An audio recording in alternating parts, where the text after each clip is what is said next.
Simplemente le ratifico la bienvenida, las gracias en nombre del autor y de la editorial por venir a la presentación. Yo creo que es un momento bien importante porque es el lanzamiento oficial de la novela, aunque la novela se ha publicado ya hace aproximadamente un mes. Hoy estamos haciendo el lanzamiento oficial de la novela, que es la segunda novela de Blas Valentín, y yo creo que es una novela donde ya se presenta muy bien con sus herramientas de autor, ¿no?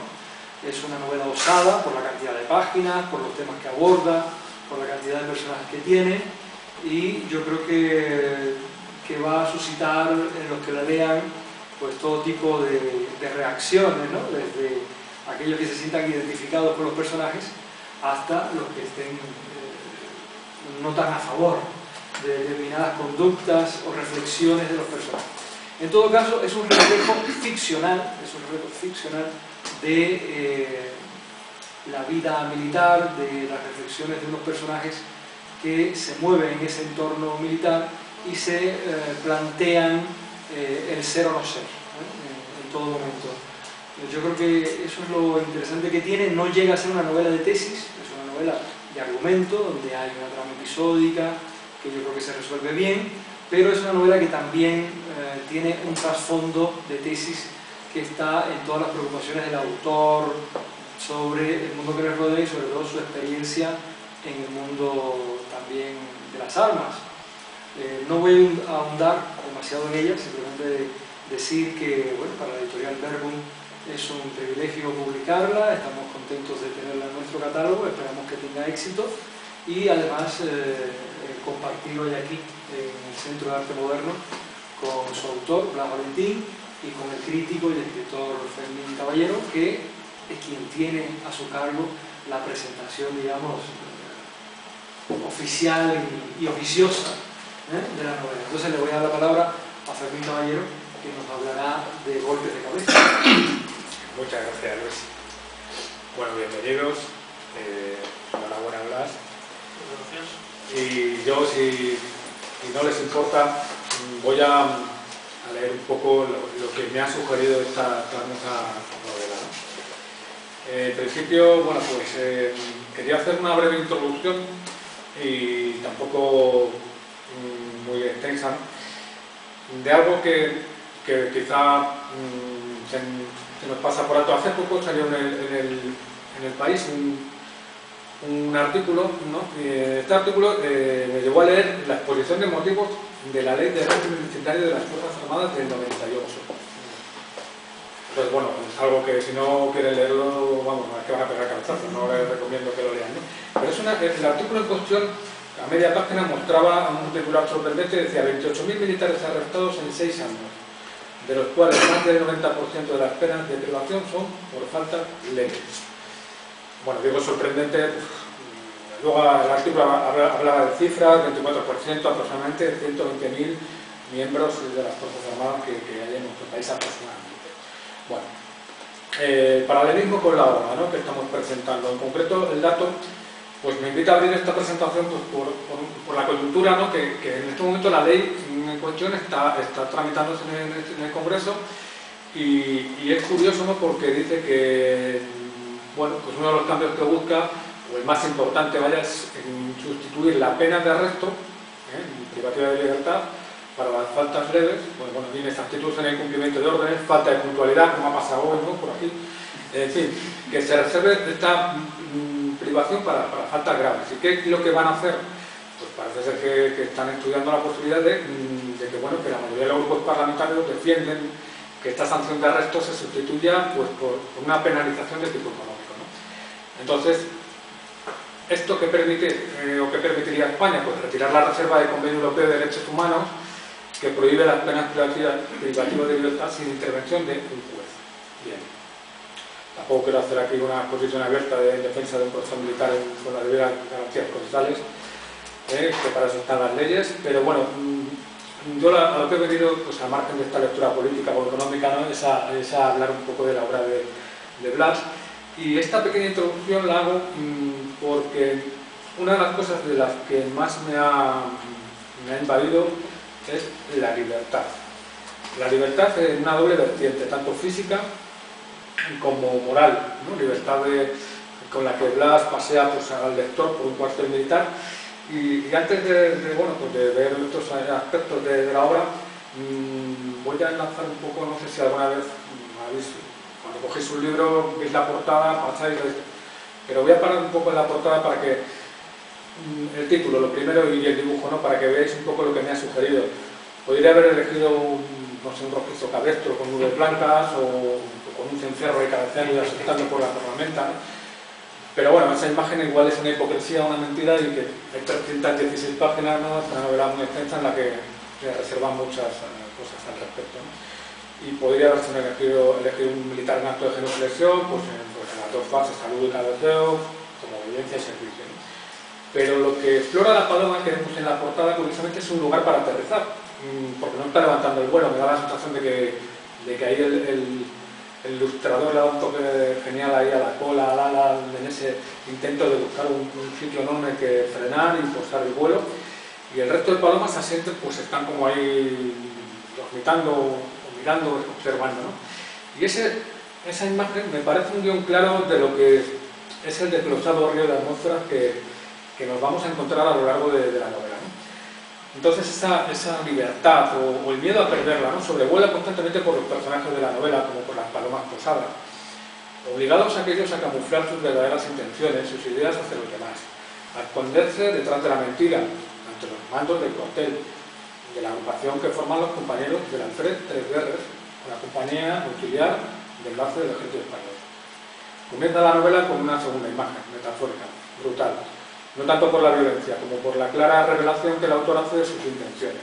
Es como si el binomio fantástico de Daniel Rodari se presentara de manera inocua, ajena al texto. Bueno, pues se van a encontrar en el primer capítulo que una pareja de la Guardia Civil, un hombre y una mujer, llega al cuerpo de guardia con un soldado detenido y esposado, posteriormente arrestado por una falta grave.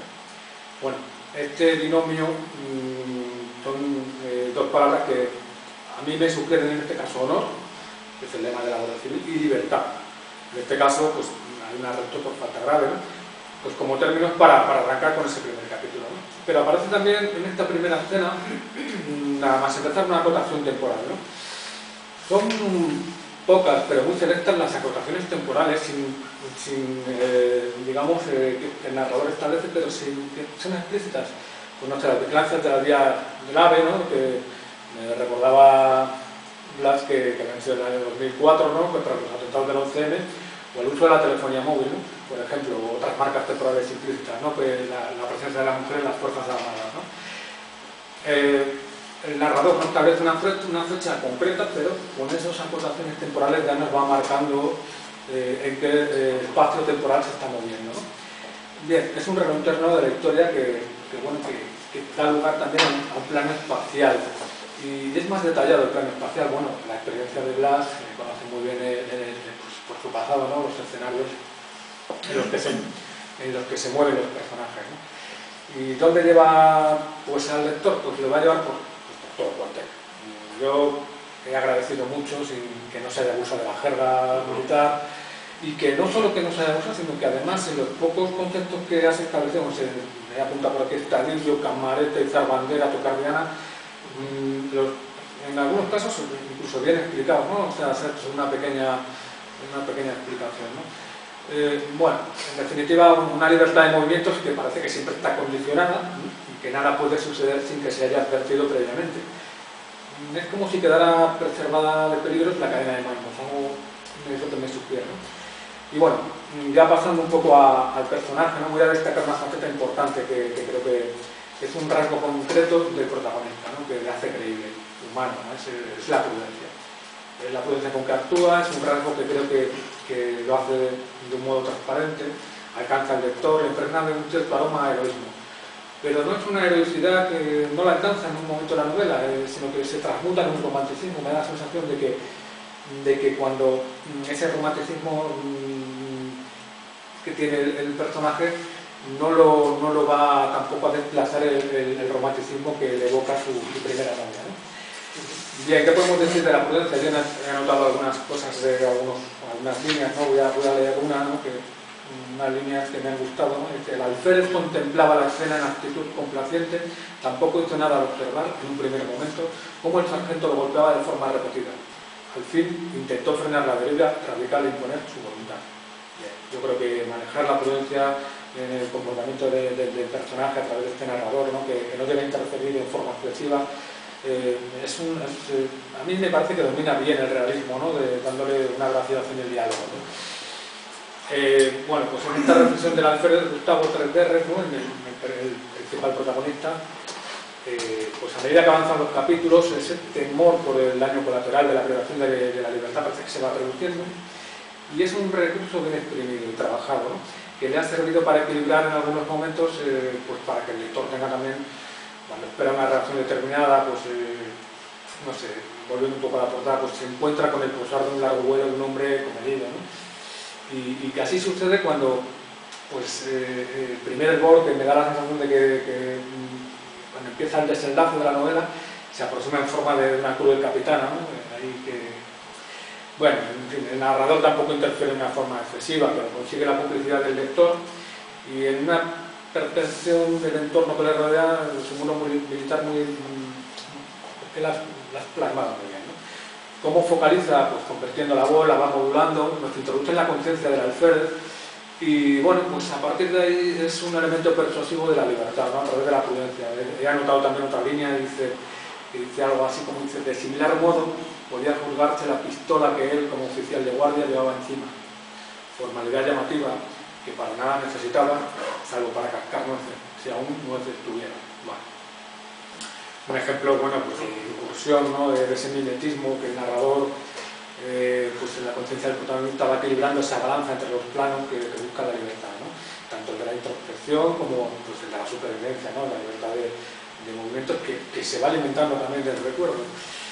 Y bueno, pues hablando de las dos vertientes, si hemos hablado un poco, voy a hablar aquí un poco de la libertad física, pues me gustaría hablar un poco de la libertad moral que me ha sugerido este personaje, ¿no?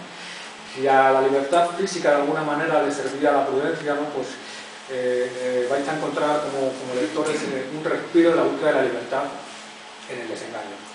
En esa falta de motivación, en el desamparo de un alférez que parece que no encuentra en el ejército ese vértice de su ideal. ¿Y qué me sugiere el desengaño? Bueno, pues más que una cualidad como representaba en el protagonista la prudencia, en este caso el desengaño se expone pues como un medio que justifica un fin.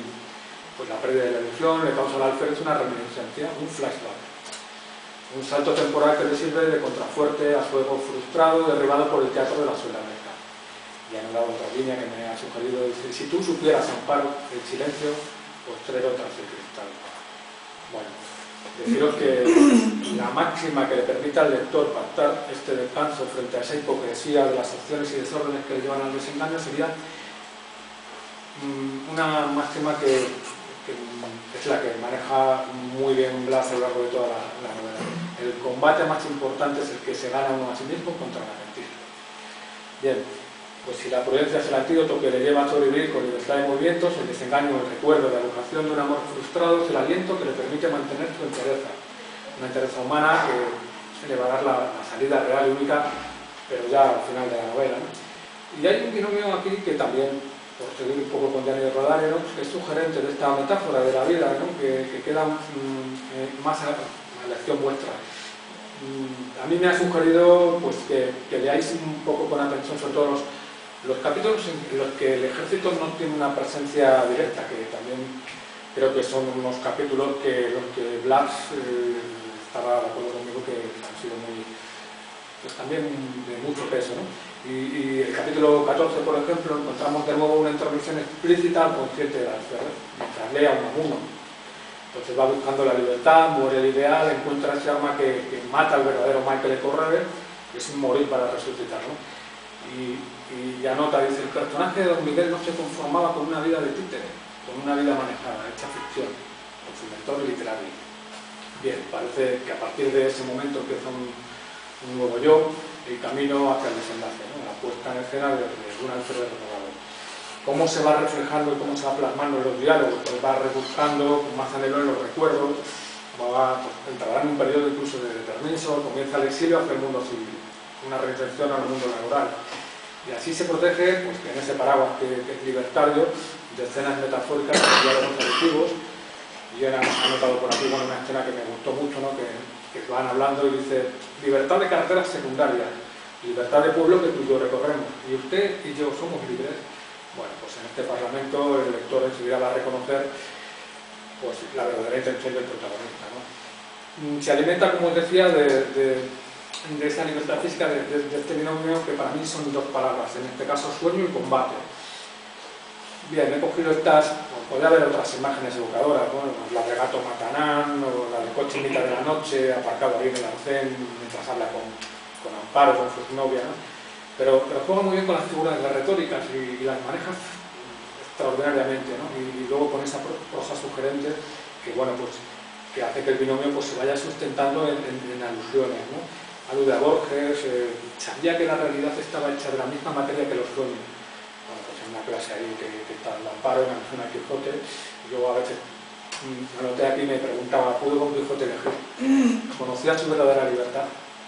Entonces, bueno, una pregunta de la alumna que le hace a Amparo, dice: ¿dónde Don Quijote estaba realmente loco o solo lo aparentaba? Son reflexiones que son importantes, ¿no?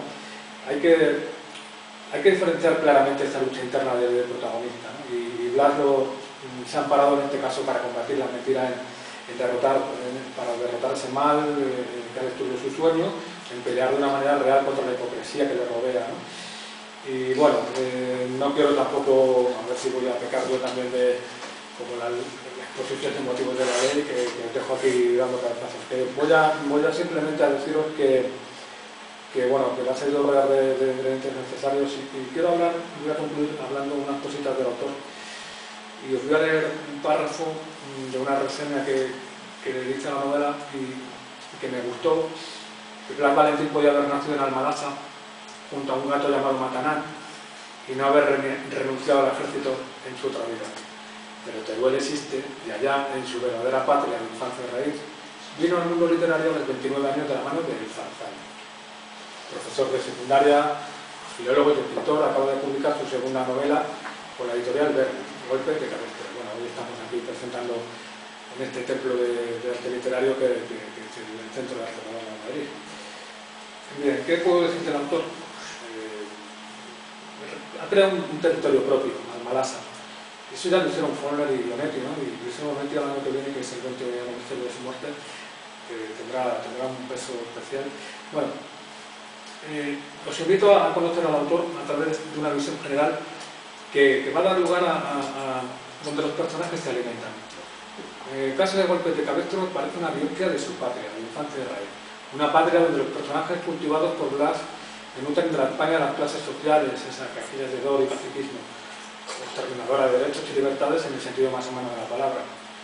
Desde su primera novela juega con una narrativa costumbrista, de la que en Golpes de Cabestro ha realizado, como indicaba anteriormente, una muestra minuciosa, al detalle, con una fe natural del pueblo que podría estar ficticiamente ubicado en las profundidades de Teruel. Biopsia de una clase social determinada, de una casta de poder, de un plan que hereda las ancestrales y rigurosas costumbres de normalizar, pues, las conductas de manera preventiva, conceptuando la disciplina en el marco militar. Bueno, ¿os acordáis que hablaba antes de la exposición de motivos? Me llamó la atención, pues, la primera línea, dice: resalta ser una constante histórica la preocupación por la protección de la disciplina.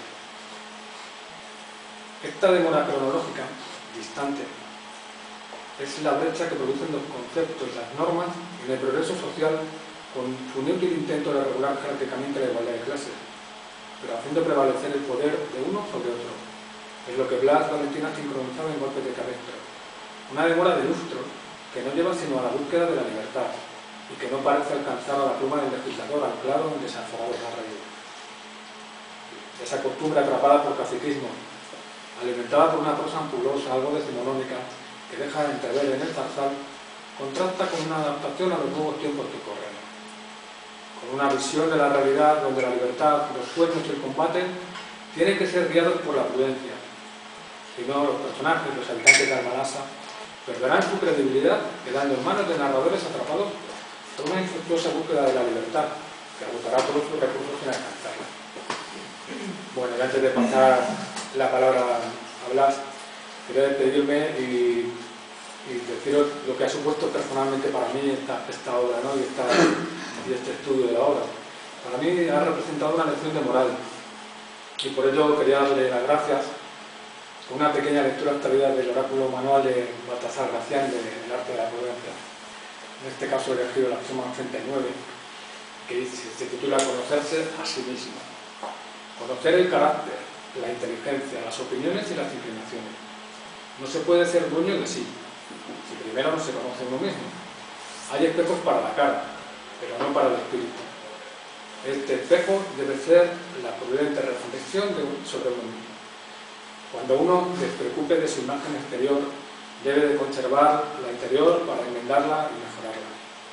Tiene que conocer las fuerzas de su prudencia y perspicacia para emprender proyectos, comprobar su tesón para vencer el riesgo, tener medido su fondo y su capacidad para todo.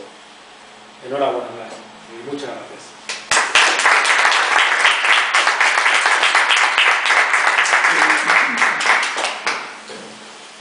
Bueno, buenas noches a todos.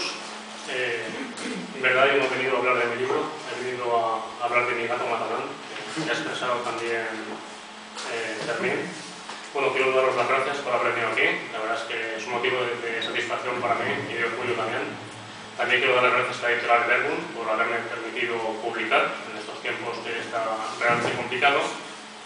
Y como no estoy muy acostumbrado a este tipo de eventos, es mi primera vez, he organizado mi discurso en unos bloques, que os voy a citar ahora. Mi definición de novela, cómo y cuándo la escribí, el porqué del título, el porqué de la portada, también hablaré del protagonista, y si es el alter ego del autor, es decir, de mí mismo. Seguiré con los personajes más relevantes y ya terminaré explicando o haciendo mención a distintos momentos de la obra. Bueno, decía Stendhal que la novela es un espejo que se pasea a lo largo del camino. Y también mi novela pretende ser eso, pretende ser un espejo que refleja una realidad, en este caso la realidad de la milicia. Pero lo refleja cuando quiere y como quiere, y además añade o quita lo que le da la gana. ¿Qué quiero decir con esto? Quiero decir que es un libro de ficción. Toma muchos elementos de la realidad, pero son moldeados en absoluta libertad. Hablaré también del cómo y el cuándo escribí la novela. Bueno, no soy escritor a tiempo completo, soy un escritor a tiempo parcial, tengo que ganarme la vida con otras cosas, otros empleos un poco más sólidos, como la consultoría secundaria, lo llevo muy a gusto, por cierto. Sí. Así que la novela la iba escribiendo cuando las obligaciones de trabajo me lo permitían, pues algunas tardes, algunos fines de semana, sobre todo en mi pueblo, en Casas Bajas, que es como un refugio literario. Y no fue fácil, hubo que volver hacia atrás, corregir el camino, corregir párrafos, reducir hojas y diálogos. Pero yo siempre llevo una máxima conmigo, que es poco vale lo que poco cuesta. Me costó 3 años escribir, desde julio de 2010 hasta julio o agosto de 2013. Es el tiempo que me ha llevado esta novela. Hablaré ahora del título, del porqué del título, de Golpes de Esto. Bueno, la verdad es que me ha llevado tiempo, al final coger un título, porque lo iba cambiando, pero al final este es el que he considerado más oportuno. El título puede hacer referencia a un golpe de cabeza que hice así, de forma autómata, de forma mecánica. En ese sentido, puede hacer referencia a la reflexión de las acciones del mundo de la milicia, de los militares. Serían individuos que se limitan a hacer su trabajo con un pragmatismo, sin plantearse más cosas. Pero esto es solamente una de las lecturas. También puede hacer referencia a la actitud del protagonista, que se llama Gustavo Tresguerres, que actúa sin sentido, sin que él mismo vea una significación a su quehacer cotidiano. Entonces va dándose golpes contra una realidad a la que él optó, pensando que iba a luchar contra el mal, y no encuentra nada de eso. Va dándose golpes buscando algo que no sabe muy bien cómo abordarlo. Es una salida que no se atreve a tomar.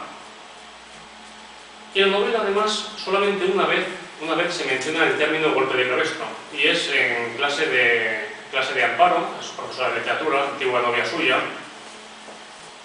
quien hace un paralelismo entre las cuidas de Don Quijote y también las de su exnovia. Y dice así, en palabras de ella, están intersecadas de mi novela: porque uno cree observar en ocasiones a un caballero andante desorientado, fuera de lugar, tratando de moverse sin alcanzar a dar el paso, ni siquiera un golpe de cabestro, y observamos a través de sus ojos toda la miseria, aunque no solo la miseria, que germina en ese ámbito de la realidad. Un amigo mío también llegó a aventurar que el título de Golpes de Cabestro aludía o hacía mención a que yo me metía con el ejército, pero de una forma suave, como un cabestro, no a lo bestia, como un toro. Tiene también su sentido, pero no es una novela antimilitar. El protagonista es también ejército, no es promilitar, no es, pero antimilitar tampoco. El único personaje antimilitar de esta novela de Golpes de Cabestro es el gato Matarán. Es un gato que cuando llega él del pueblo, al verlo vestido con un uniforme, pega un bufido y sale corriendo por las calles. Es decir, ahí no hay ninguna persona antimilitar. El gato Matarán, que antes ha referido también, pues tiene su significación también dentro de la novela. Quiero hablar también del verbo cabestrear. Cabestrear es, dicho, aplicado a una bestia, es seguir sin resistencia a quien la lleva del cabestro. Es el ronzal que se aplica al ganador del cuello de un animal y tiras. Entonces, si hace resistencia, si no aceptas las normas, es una manera de sufrimiento. Bien. Voy a hablar de la portada, del porqué de la portada, que lo tenéis ahí. Vemos unas palomas sobre lo alto de un edificio que contemplan con pasmosa indiferencia el vuelo de una de ellas, mientras las demás permanecen paradas. Entonces, es una imagen de palomas grises de ciudad, que son feas y anodinas y además tienen un carácter gregario. Vemos también como la paloma que vuela está desenfocada y tiene un vuelo torpe, no despierta la admiración de sus compañeras. Es decir, su hazaña heroica está congelada en el preciso instante en que el grupo ya no la recuerda. Y esto creo que es así porque a la gente, que nos vaya bien o mal, o que podamos hacer nosotros alguna hazaña heroica, si no les va algo en ello, les da absolutamente igual, a excepción de los envidiosos. Pero bueno, estos envidian hasta las desgracias. Entonces también posiblemente las palomas grises que vemos aquí en la portada sean una contraposición de las palomas blancas de la paz. Las palomas blancas tendrían a simbolizar la paz y las palomas grises tendrían a ser todo lo contrario. Bueno, me referiré ahora al protagonista de la novela, que se llama Gustavo Tresberres, porque la novela enfoca la vida de este personaje y a través de él vemos más vidas, vemos más invictos, vemos más derrotados, vemos más pensamientos. Entonces, a partir de Gustavo Tresberres, a partir del protagonista. Antes hablé con Stendhal de que la novela es un espejo que se pasea a lo largo del camino. Pero para que haya camino, tiene que haber caminante, porque un camino sin caminante es algo muerto, es algo que no tiene mucho sentido. Lo que pasa es que el protagonista está desorientado. No sabe si seguir en el ejército o dar un salto al vacío. No sabe muy bien cuál es el camino que tiene que tomar. No vive el ejército como un trauma, porque tiene casi más momentos buenos que malos. No vive como un trauma en ningún momento. Pero sí es un goteo de insatisfacción, un fondo de satisfacción, que piensa que no es lo correcto desde un punto de vista ético. Que no siempre lo que nos beneficia es lo más correcto. El protagonista es un oficial del ejército español en su modalidad complementaria o secundaria. Es un oficial de complemento. Los oficiales de complemento tienen contratos temporales, tienen también limitaciones para el ascenso, etc. Lo más importante de su personalidad es que no se identifica con el uniforme. No se identifica con el uniforme. En ese sentido, hay una búsqueda de un yo que no podía reflejarse en un empleo y en un uniforme. En el capítulo 14 se lo quita, se irá a Alcides, a Roncillos, que era en pelota picada delante del espejo, y la novela lo refleja así. Ese individuo que reflejaba el espejo era el cuerpo de Gustavo Tesguerres, sin jaeces, santos ni reliquias. Cuerpo desnudo ante sí mismo, que ya no representaba ningún papel en el teatro del submundo. Sus compañeros militares se metamorfosean en el traje, se transmutan, se transfiguran en el uniforme. Ese uniforme forma parte de su piel, de su identidad. O bien, aunque hagan teatro, y ellos sepan en algunos momentos que hacen teatro, ese papel teatral les da una fuerza, una identidad, una justificación.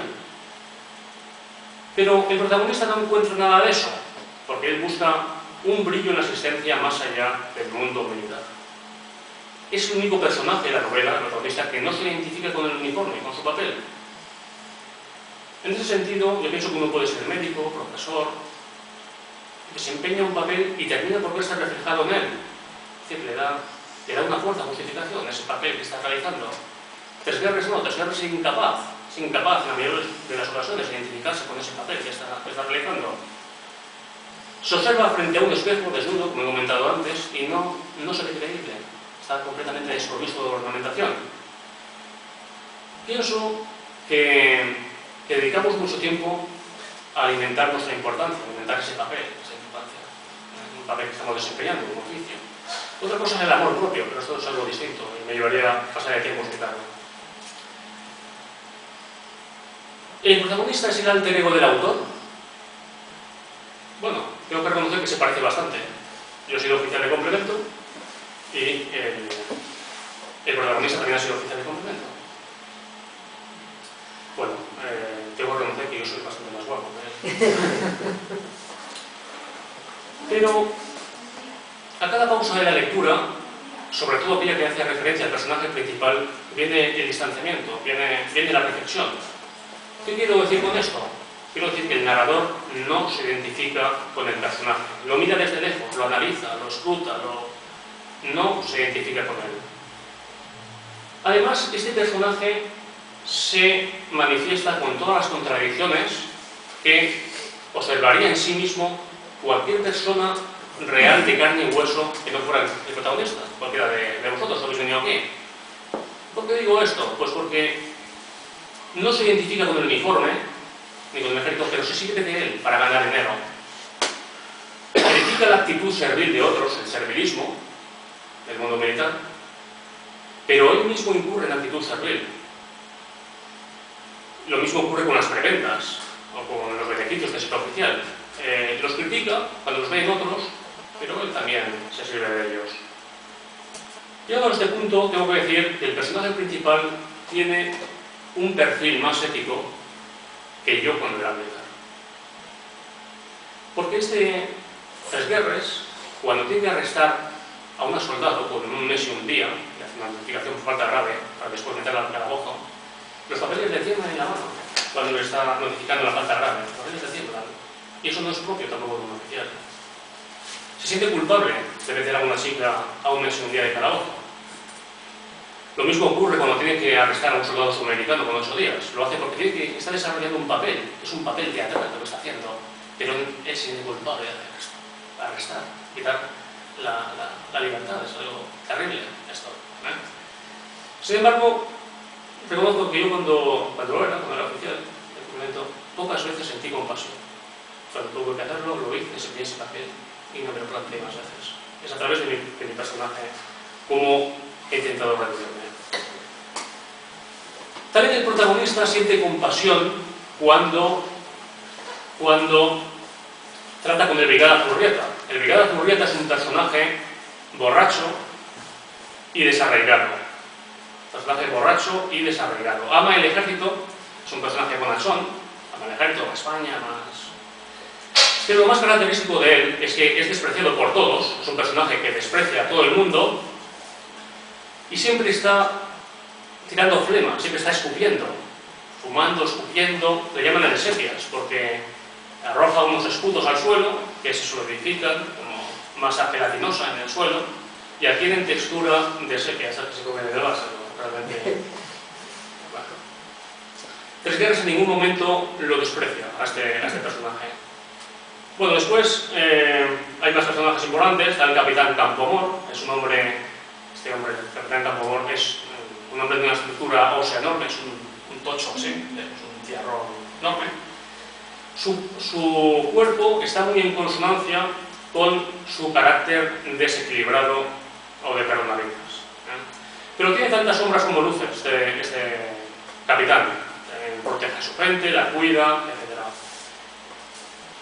etc. Solamente se siente seguro dentro de la vida militar, cuando toca otro ámbito que no tiene nada que ver con la vida de la milicia, se siente muy inseguro. O sea, que él es todo un hombre cuando está dentro de cosas militares, pero fuera de ahí, por ejemplo, está en un bar, le hablan de amor, le hablan de mujeres, y se pone enseguida nervioso, quiere cambiar de tema, quiere hablar de cosas militares. Es ahí donde encuentra su papel, su realización.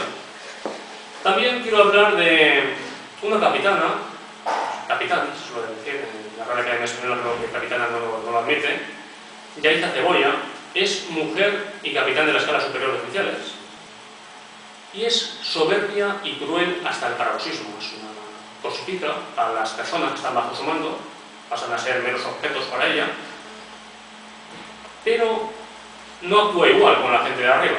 Es curiosa la forma de proceder de estas personas. Bueno, ella entrará en conflicto abierto con Tres Guerras y será un punto de inflexión también en su vida militar. Otro personaje relevante es Amparo, que es la exnovia de Tres Guerras.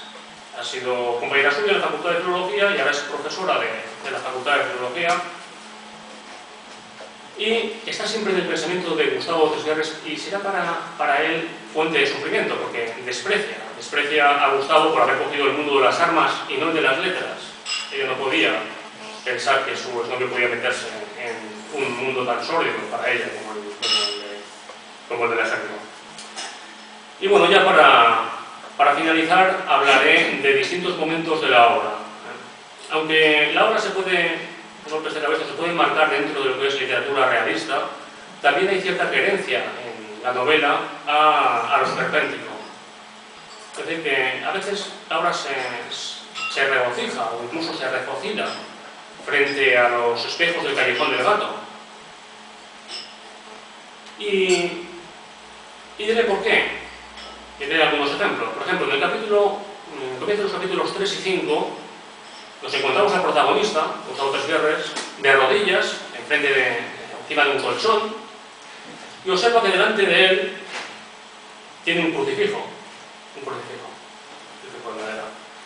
Es el símbolo del ideal. Él se metió en el ejército por combatir el mal, por combatir el mal, luchar contra el mal. Es el símbolo del bien, el crucifijo, máximo símbolo del bien. Entonces es un símbolo de su ideal. Pero cuando mira el crucifijo ya no ve nada, solo ve un trozo de madera. Es decir, ese ideal por el que él se metió al ejército, ese ideal ha pasado a ser vacío, ha pasado a ser únicamente, ha pasado a la duda, o sea, va a ser un caso de duda. Y debajo de la cama está un orinal, es un elemento ridículo, simboliza el antiideal. El orinal significa el desengaño, es una metáfora del antiideal, pero también una visión, tal vez lúcida o tal vez negativa, de la condición humana que se representa como mezquina y ridícula.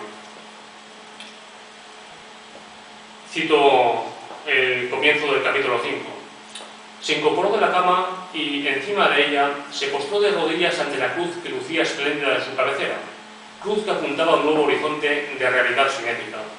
Así postrado, enfrente del crucifijo, en esa oscuridad solo atemperada por la penumbra que se colaba por los resquicios de la ventana, el alférez oró a Dios.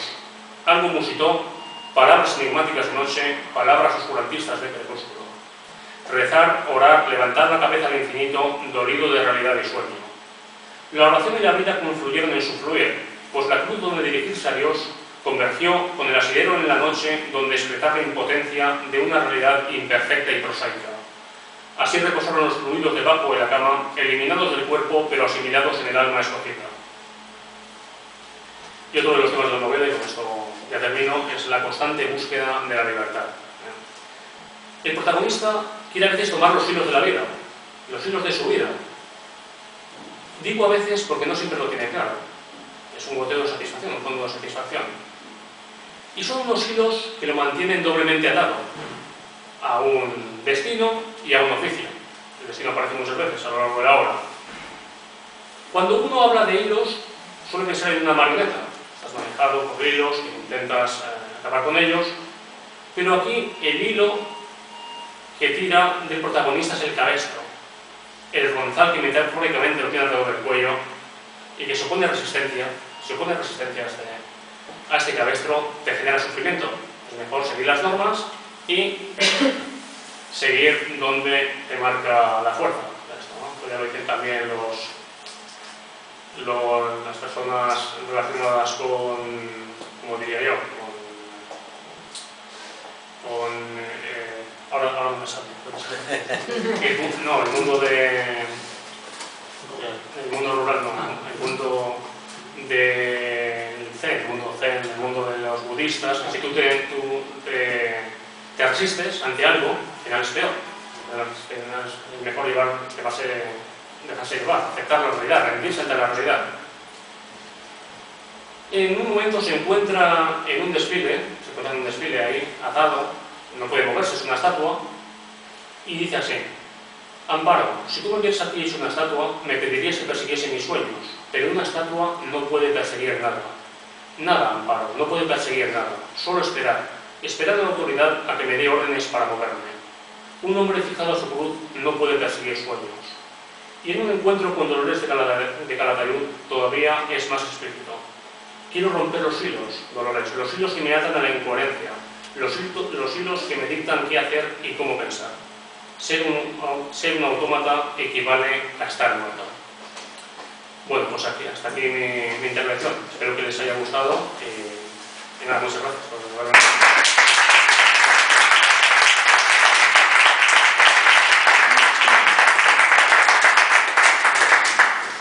Es el momento de las preguntas. Si alguien quiere preguntar algo o decir algo, pues es el momento. Me lo pueden preguntar después. También me pueden preguntar después, ¿no? Los que son amigos. Bueno, yo lo único que quiero decir es que yo lo conozco como el novio de mi hija, pero yo nunca me creía que era un tío que supiera tanto y que supiera expresarse como se ha expresado. Porque es que yo, si leí la novela, es que yo ya casi me la sé. Entonces, le agradezco que haya sido tan clarividente y que nos haya dado una serie de puntos tan importantes y tan claros que parece que la hemos leído. Yo creo que ahí está la clave, porque él ha dado en esta introducción, yo creo que unas claves de lectura que pueden ser muy útiles, y por eso es importante que esto se grabe y se ponga en internet y la gente lo pueda ver, porque es la visión del autor sobre su obra, que necesariamente no va a coincidir con la visión de los lectores. Es sorprendente cómo los lectores pueden irse por otros caminos y hacer otras interpretaciones, y Fermín ha hecho, de hecho, una interpretación que no coincide en alguna medida con la visión del autor, pero eso es lo rico que puede tener el arte. El arte sugiere cosas, plantea caminos y cada uno toma pues, la senda que más se acomoda a su espíritu, a sus necesidades. Y yo creo que la novela tiene eso, ¿no? Siendo una novela realista, siendo una novela que tenga una zona autobiográfica o un reflejo de tu realidad o de tu vida, plantea esas posibilidades. Y también está la otra zona, ¿no? La zona del filólogo, del amante de la literatura, sus lecturas que están aquí y que no solamente iluminan la trama de la novela, sino la propia ideología del personaje y sus búsquedas, ¿no? Y sobre eso, sí, yo te voy a hacer una pregunta, ¿eh? Te voy a hacer una pregunta para que no te vayas ileso de las preguntas. Que no sea la pregunta zen. No sea la pregunta zen y te voy a preguntar la clave secreta de la cuenta bancaria, nada de eso, no te preocupes. La pregunta que te voy a hacer tiene que ver con tu visión de la literatura, es decir, porque en la novela evidentemente hay una toma de partido, aunque es una novela sobre el mundo militar, es una novela que no es militarista. Y aunque es una novela realista y que tiene algunos elementos costumbristas, tampoco se la podía catalogar como una novela totalmente costumbrista. Como decía Fermín, eludes dar referencias epocales o contextuales muy precisas. haces que la novela se amplifique muy bien. Entonces me gustaría saber cómo tú te ves como autor con esta novela dentro del panorama de la literatura española contemporánea. ¿En qué vertientes, en qué líneas, continuando a quién, siguiendo qué caminos, homenajeando a qué maestros también?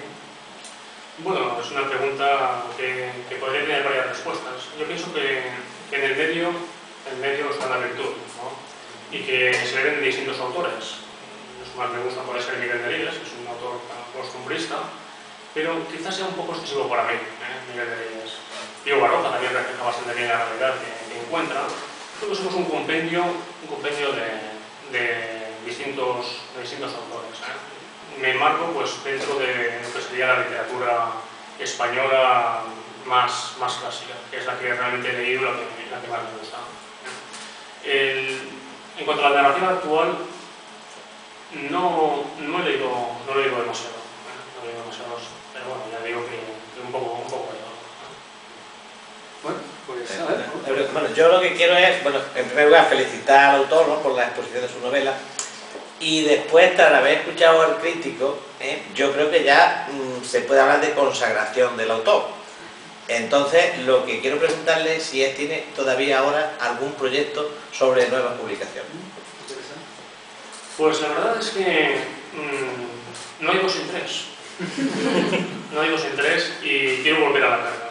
Para mí ha sido todo un honor, un orgullo publicar con una editorial como Verbum, porque tienen libros bastante serios, personajes ya personajes, más bien autores ya consagrados dentro de la literatura, y creo que me harán bastante bien estar al lado, al costado de algunos de ellos. Tengo más proyectos y los pienso llevar a cabo. Muchas gracias. En primer lugar, felicitarte como orador, como escritor, porque me lo leí. ¿Ya has leído la novela? No, ahora vas a leer. Cuando me la dedique, cuando la compro, me la dedica y la leo. Mi pregunta es, has tardado 3 años en escribir el libro.